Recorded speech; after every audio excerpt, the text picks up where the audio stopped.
लूटने के लिए, फ्रांसीसी आए लूटने के लिए, डच आए लूटने के लिए, और फिर पीछे से अंग्रेज चले आए लूटने के लिए।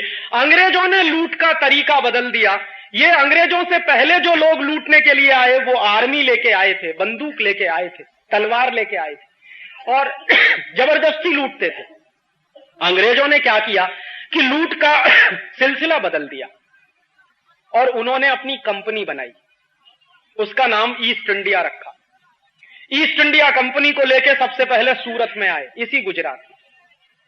यह बहुत बड़ा दुर्भाग्य है इस देश का कि जब जब इस देश की लूट हुई है गुजरात के रास्ते हुई।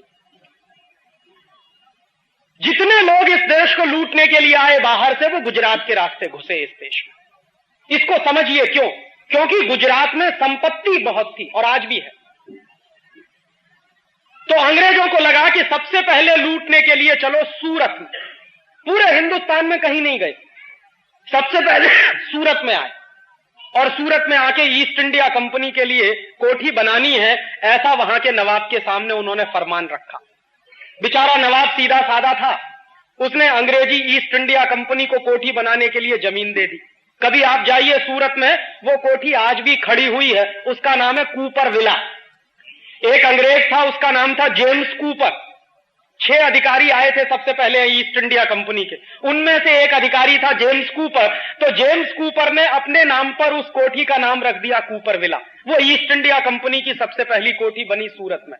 सूरत के लोगों को मालूम नहीं था कि जिन अंग्रेजों को कोठी बनाने के लिए हम जमीन दे रहे हैं, बाद में यही अंग्रेज हमारे खून के प्यासे हो जाएंगे। अगर यह पता होता तो कभी अंग्रेजों को सूरत में ठहरने की भी जमीन नहीं मिलती।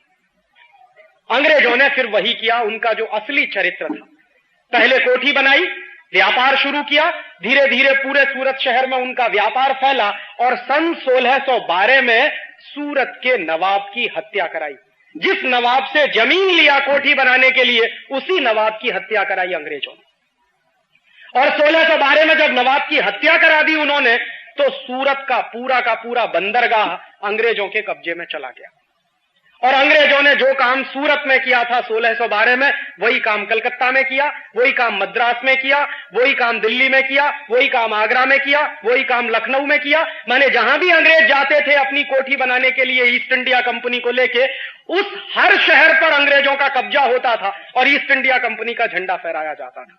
150 वर्षों के अंदर व्यापार के बहाने अंग्रेजों ने सारे देश को अपने कब्जे में ले लिया।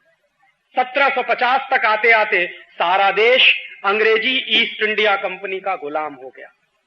किसी को नहीं मालूम था कि जिस ईस्ट इंडिया कंपनी को हम व्यापार के लिए छूट दे रहे हैं, जिन अंग्रेजों को हम व्यापार के लिए जमीन दे रहे हैं, जिन अंग्रेजों को व्यापार के लिए हिंदुस्तान में हम बुला के ला रहे हैं, वही अंग्रेज इस देश के मालिक हो जाएंगे, ऐसा किसी को अंदाजा नहीं था। अगर ये अंदाजा होता तो शायद कभी उनको छूट न मिलती।